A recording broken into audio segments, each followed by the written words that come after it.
যে প্রধানমন্ত্রী নিজের টর্চারের শিকার, তারা কেমন করে এই আইন বাতিলের পরামর্শ দেয়? মাননীয় স্পিকার, ব্যারিস্টার আরমান আমার ভাই, আমার স্বজন, আমার সহকর্মী।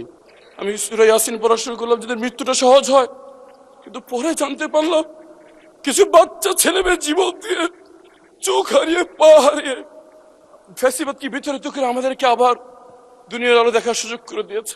আমার মতো আরো শত শত লোককে নিয়ে যাওয়া হয়েছিল, কিন্তু তারা আর ফিরে আসার সৌভাগ্য তাদের হয়নি। তাদের পক্ষ থেকে, তাদের পরিবারের পক্ষ থেকে একটি বিশেষ বিষয়ে আপনার দৃষ্টি আকর্ষণ, এই মহান সংসদ দৃষ্টি আকর্ষণ করতে যাচ্ছে।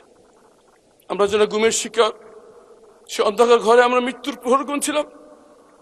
আমরা মনে দিয়েছিলাম এই অন্ধকার ঘরে আমাদের মৃত্যু হচ্ছে, হয় তারা আমাদেরকে হত্যা করবে, এখানে আমাদের মৃত্যু হবে। কথা বলার কেউ ছিল না আমাদের। কীট পতঙ্গ, পিঁপড়া, টিকটিকের সাথে কথা বলতাম। বাইরে বুঝতে পারতেন না বাইরে কি দিন না রাত। মনে হতো জীবন্ত কবর দিয়ে দেওয়া হয়েছে। মনে হতো যে মৃত্যুর থেকে হাজার গুণ ভালো।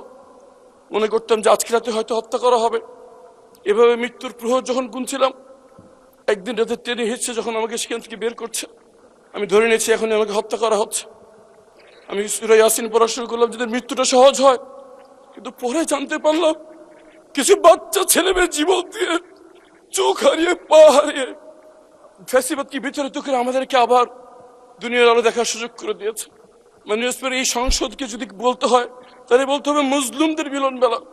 এখানে এমন একজন কেউ পাওয়া যাবে না যে গত ফ্যাসিস্ট আমলে জুলুমের শিকার হয়নি। আমি গুমের ভুক্তভোগী যারা ফিরে আসছে তাদের পক্ষ থেকে, গুমের ভুক্তভোগী পরিবারদের পক্ষ থেকে একটি বিষয়ে দৃষ্টি আকর্ষণ করছি।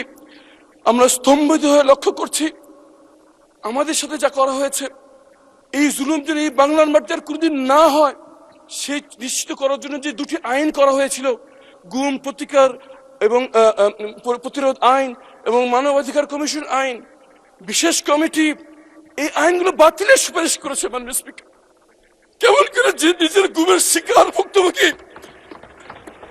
যে প্রধানমন্ত্রী নিজের টর্চারের শিকার, তারা কেমন করে এই আইন বাতিলের পরামর্শ দেয়? মাননীয় স্পিকার,